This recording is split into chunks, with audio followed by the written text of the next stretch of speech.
خالد بن ولید کیسے مسلمانوں کے دشمن تھے.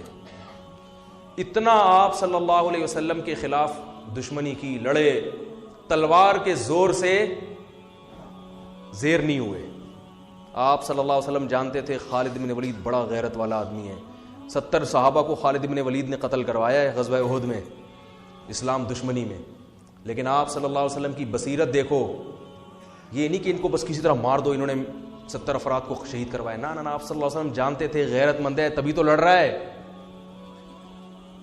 غیرت کا غلط استعمال میں لڑ رہا ہے.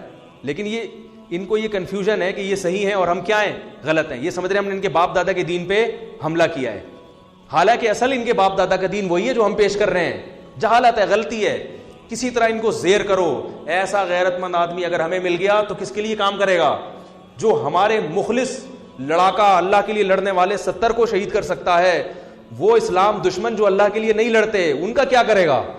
تو آپ صلی اللہ علیہ وسلم نے کیسی بہترین تدبیر کی کہ صلح حدیبیہ کے بعد آپ صلی اللہ علیہ وسلم نے جب خالد بن ولید لڑنے کے لیے آ رہے تھے تو صلح حدیبیہ ہوئی تو چلے گئے, پیغام بھیجا کہ خالد بن ولید کو جا کے بتاؤ کہ نبی نے پیغام بھیجا ہے کہ تمہارے جیسا سمجھدار اور ذہین آدمی اب تک اس کی سمجھ میں اسلام نہیں آ رہا, یہ بات ہماری سمجھ میں نہیں آ رہی. او کما قال صلی اللہ علیہ وسلم, اتنا ذہین آدمی ہو کہ اسلام نہیں سمجھ میں آ رہا. تو خالد بن ولید نے جب یہ سنا فوراً متاثر ہوئے.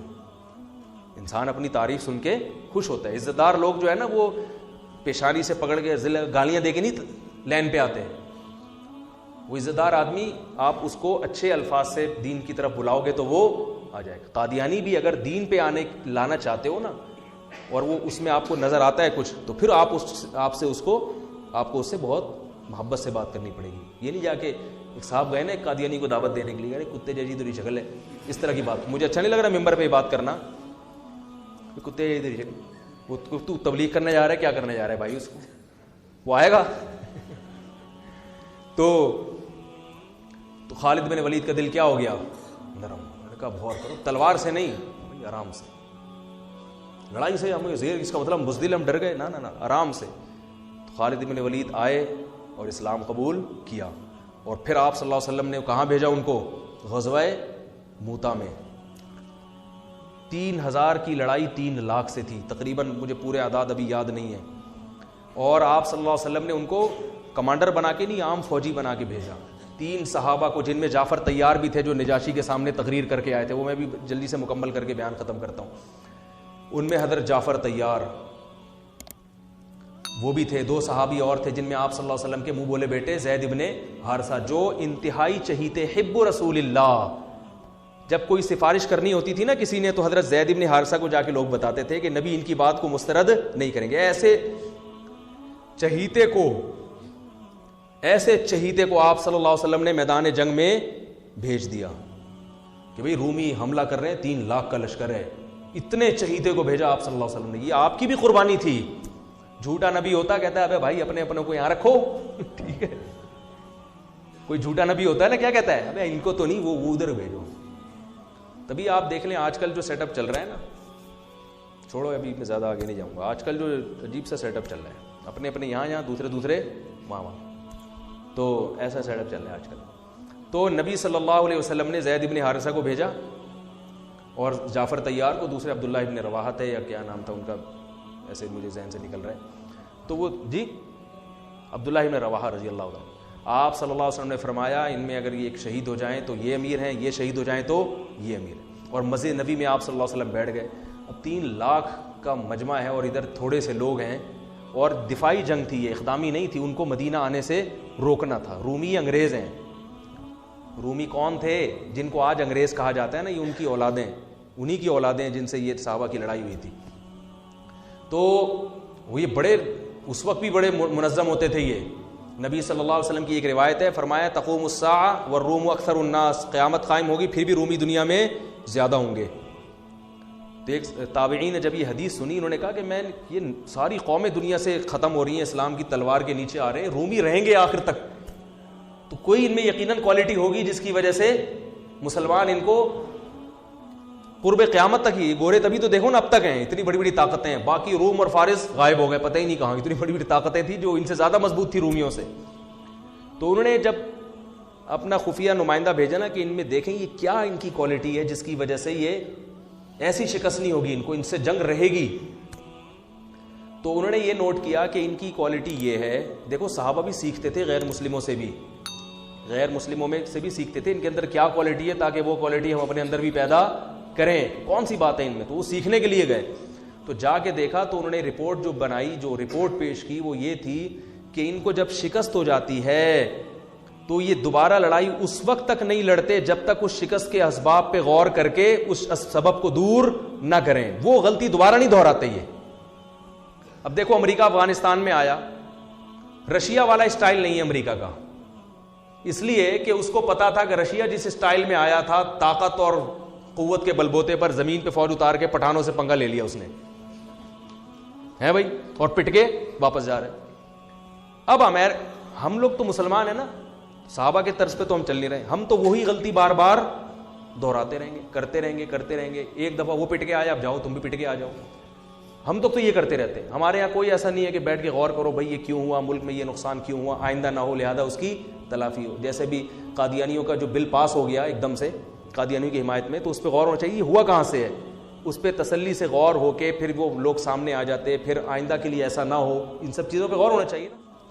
تو میں یہ عرض کر رہا تھا کہ خالد ابن ولید رضی اللہ تعالی، وہ جو تینوں شہید ہو گئے اور ایسی جنگ لڑی ہے انہوں نے. عبداللہ ابن رواحہ نے فرمایا، گوشت کھا رہے تھے انہوں نے چھوڑ دیا، انہوں نے فرمایا کہ زمانہ بہت طویل ہے، دیکھ لیا نا نہیں ٹک سکتے، ان کے سامنے لڑائی لازمی ہے.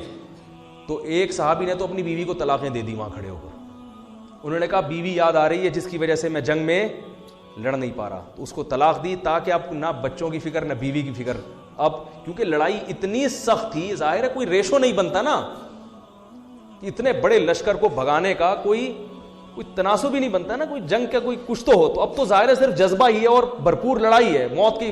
تو وہ موت کی نیت سے تلوار لے کر کود پڑے. یہ ہیں صحابہ جن کو رافضی لوگ گالیاں دیتے ہیں، جن کو برا بھلا کہتے ہیں. تو تلوار لے کر میدان جنگ میں کود پڑے اور شہید ہو گئے. ان کو چانس ہی نہیں تھا. تینوں جب شہید ہو گئے ہیں تو لوگ پریشان ہوئے کہ اب کس کو کمانڈر بنائے. تو لوگوں کی نظر آئی خالد ابن ولید پر کہ یہ میدان ہے، یہ 70 انہوں نے وہاں اتنی زبردست جنگ لڑی تھی تو یہاں بھی لڑ سکتے. اور آپ صلی اللہ علیہ وسلم مسجد نبی میں بیٹھ کر صحابہ کو یہ پورا واقعہ سنا رہے ہیں. اللہ نے بطور معجزہ آپ کے سامنے پورا وہ جنگ کا واقعہ آپ کے سامنے رکھ دیا. آپ صلی اللہ علیہ وسلم نے فرمایا عبداللہ ابن رواحہ شہید ہو گئے، حالانکہ بہت دور تھا یہ مدینہ سے، اور آپ صلی اللہ علیہ وسلم کی آنکھوں سے آنسو جاری. یہ معجزے کے طور پر آپ نے بتایا. پھر آپ نے فرمایا کہ جعفر طیار شہید ہو گئے، وہ بھی شہید ہو گئے. انہوں نے جھنڈا ہاتھ میں لیا اور وہ بھی شہید ہو گئے. اور آپ صلی اللہ علیہ وسلم کی آنکھوں سے جعفر طیار تو بہت زیادہ چہیتے تھے نبی صلی اللہ علیہ وسلم کو. حضرت علی کے بعد سب سے بڑا مقام اہل بیت میں حضرت جعفر طیار رضی اللہ تعالیٰ عنہ کا سمجھا جاتا تھا. تو آپ صلی اللہ علیہ وسلم نے صحابی کو خبر دی کہ جاؤ ان کی 4 بیویاں ہیں، ان کو جا کے اطلاع دو کہ وہ شہید ہو گئے ہیں. پھر ان کے بچوں کے سر پہ ان کے چھوٹے چھوٹے یتیم بچے تھے حضرت جعفر طیار کے، ان کے سر پہ آپ صلی اللہ علیہ وسلم نے پیار کیا. اور آپ صلی اللہ علیہ وسلم ان بچوں کا پھر بہت خیال کیا کرتے تھے. تو وہ عورتوں کے رونے کی آواز آئی، بڑا دلچسپ واقعہ ہے. پھر آپ صلی اللہ علیہ وسلم نے منع کیا کہ ان عورتوں کو کہو کہ اپنی آوازیں پست کریں، گھر کی 4 دیواری سے آواز ان کی باہر نہ نکلے. بڑے خوبصورت جوان تھے حضرت جعفر طیار اور نبی کے چہیتے تھے. اور غزوہ بدر میں حضرت جعفر طیار کی بڑی قربانیاں تھیں. جب یہ آیا ہے نا کافروں کا لشکر بدر میں سامنے، اور کافروں کے سردار آئے کہ حل میں مبارز کوئی ہے ہم سے لڑنے والا، یعنی پہلے ہم سے لڑے پھر ہم دونوں میں سے کوئی قتل ہوگا تو پھر جنگ شروع ہوگی. ایسے بھی تھے. تو ادھر سے کون آئے؟ پہلے کچھ انصاری صحابی آئے. تو وہ جو ولید ابن عقبہ تھا نا، ولید ابن عتبہ، اس نے کہا نہ ہمیں اپنے جیسا چاہیے. ہمیں کیسا چاہیے؟ قریشی سردار ہونا چاہیے جو میرے مقابلے میں آئے، پھر لڑائی کا مزہ آئے. یہ وہ بہادری ہے جو کس میں تھی؟ بولو نا بھائی، عربوں میں. تو ادھر سے پھر حضرت علی آئے، حضرت جعفر طیار آئے، حضرت حمزہ آئے. ادھر سے بھی 3 آدمی ادھر سے بھی 3. تو اس نے کہا نام اکفاؤنا، ہاں یہ ہیں ہماری قوم کے، ہمارے جیسے شیر ہیں، بہادر ہیں، لڑنا جانتے ہیں، ان سے لڑائی میں مزہ آئے گا. اور پٹ گئے تینوں. تینوں کیا ہو گئے؟ تو ادھر سے حضرت جعفر طیار جب آئے نا، تو یہ تو بہادری کی بات ہے نا بھائی. ادھر 313 ادھر 1000، اور لڑائی ایسے شروع ہو رہی ہے کہ دونوں میں سے جب تک ایک زندہ ہے لڑائی شروع نہیں ہوگی. اور اس میں کتنا 50% چانس ہے نا اپنے شہید ہونے کا, اور سامنے سے بھی پتا ہے کہ بہادر ترین آدمی آیا ہے. کمزور ہو تو آدمی کہتا ہے میں جاؤں یار, میں بسم اللہ کروں, بلکہ اس میں بھی نہیں جائے گا, وہ کیا یار پٹ پٹا ہی نہ جاؤں میں. تو ایسے صحابی تھے جعفر طیار, اور وہ غزوہ موتا میں نبی کے کیسے چچا زاد بھائی شہید ہو گئے. تو آپ صلی اللہ علیہ وسلم کی آنکھوں سے آنسو بہہ رہے ہیں, اور آپ نے فرمایا کہ وہ بھی شہید. پھر آپ کے جو چہیتے, حب رسول اللہ, نبی کے چہیتے, حب کا ترجمہ اردو میں کیا ہوگا؟ چہیتا. کہتے ہیں نا بڑا چہیتا ہے, لاڈلا ہے, نبی کے لاڈلے, جن کو آپ صلی اللہ علیہ وسلم نے لے کے کئی سال پالا ہے, اتنی محبت دی کہ جب ان کے اصل باپ دادا آئے نا ان کو لے جانے کے لیے, تو انہوں نے کہا نہیں میں نہیں جاتا, میں ادھر ہی رہوں گا. اتنی محبت ہو گئی تھی. اطلاع آئی کہ وہ بھی شہید ہو گئے. تو اب آپ صلی اللہ علیہ وسلم نے فرمایا قد اخذ الرایۃ سیف من سیوف اللہ, اللہ کی تلواروں میں سے ایک تلوار نے جھنڈا ہاتھ میں لے لیا. اس میں اشارہ تھا کہ اب یہ تلوار ٹوٹے گی نہیں, کیونکہ یہ کس کی تلوار ہے؟ اللہ کی. اسی وجہ سے کہا جاتا ہے کہ خالد ابن ولید, حضرت خالد ابن ولید خود بتاتے ہیں کہ میں گھمسان کی جنگوں میں لڑا ہوں شہادت حاصل کرنے کے لیے, مگر کس پر میری موت واقع ہو رہی ہے؟ بستر پہ رو رہے تھے. فرمایا کوئی ایسی جگہ میں نے چھوڑی نہیں ہے جہاں مجھے شہادت نظر آئی ہو اور میں گھسا نہ ہوں اس میں لڑتے ہوئے, مگر موت کہاں آ رہی ہے؟ بستر پہ. علماء نے اس کی وجہ بیان کی ہے کہ جس کو اللہ کے نبی نے اللہ کی تلوار کہہ دیا ہو تو یہ اشارہ ہے کہ اس کو شہادت نہیں مل سکتی, کیونکہ شہادت کا مطلب کافروں کے ہاتھوں قتل, اور کافر نے اللہ کی تلوار کو توڑ دیا, تو یہ نبی کی بات کیا ہو جاتی؟ غلط. تو حضرت جعفر طیار حضرت خالد ابن ولید فرماتے ہیں کہ ہم نے صبح سے لے کے رات تک لڑائیاں لڑتے رہے ہیں, صبح سے لے کے. اس لیے کہتا ہوں اللہ کے بندوں کچھ ایکسرسائز کیا کرو, خدا کے بندوں. صحابہ کتنا اسٹیمنا چاہیے. میں یہ نہیں کہہ رہا تلواریں چلانے کے لیے ایکسرسائز کریں, پھٹنے کے لیے کریں, اس کے لیے آرمی ہے, فوج ہے. جہاد کرنا ہے, جنگ لڑنی ہے, کس کو جوائن کرو؟ آرمی کو جوائن کرو, ملک کی حفاظت کرو. اپنے ہی لوگوں پہ جا کے پھٹ جانا یہ جہاد بولو نا بھائی نہیں ہے. لیکن یہ تو پتہ چلتا ہے نا کہ جب ملک کو ضرورت ہوئی, جب دین کو ضرورت ہوئی لڑنے کے لیے, مذہب کو ضرورت ہوئی لڑنے کے لیے, تو لڑنے کے لیے کچھ گدے پہ بیٹھ کے لڑائی سیکھو گے کیا؟ اور صحابہ کا اسٹیمنا کتنا تھا. صبح حضرت خالد بن الولید تلوار کتنی بھاری ہوتی کہ آپ اٹھا کے دیکھیں, وہ جو تلواریں تھیں وہ یہ قصائیوں کی چھریاں نہیں ہوتی تھیں, اتنی بھاری بھرکم تلواریں. فرماتے ہیں صبح فجر سے لے کے رات مغرب تک ہم تلواریں چلاتے رہے, اور میرے ہاتھ میں 9 تلواریں ٹوٹی ہیں, 9 تلواریں. اتنے لاکھ مجمع کے ساتھ لڑنا, اور کہتے ہیں میں اتنا قتل کیا ہے بندہ میں نے کہ ان کا اتنا زور تھا, مدینہ ہاتھ سے چلا جاتا صحابہ کے, مدینہ ہاتھ سے چلا, مدینہ کا دفاع تھا یہ. کہہ رہے ہیں اتنی تلوار چلی ہے کہ پھر وہ حضرت خالد بن جوش میں نا اشعار میں وہ پڑھا کرتے تھے. تو 9 تلواریں ٹوٹی ہیں, 9 تلواریں چلا چلا کے, تلواروں سے تلواریں مار مار کے ٹوٹی ہیں, پھر دوسری تلوار لیتے تھے. اور کہتے ہیں ہم پھر شاعری میں اپنی بہادری کے واقعہ بیان کرتے تھے کہ ہم نے جنگ کے موقع پر یا اس طرح تحدیث بن نعمت کے طور پر, یہ بہادری بیان کرنا غلط نہیں ہے, تو بتاتے تھے ہم نے کھوپڑیوں کے مینار بنا دیے, کیونکہ 3 لاکھ سے مقابلہ اتنا قتل ہوا ہے, پھر وہ دشمن بھاگا ہے وہاں سے.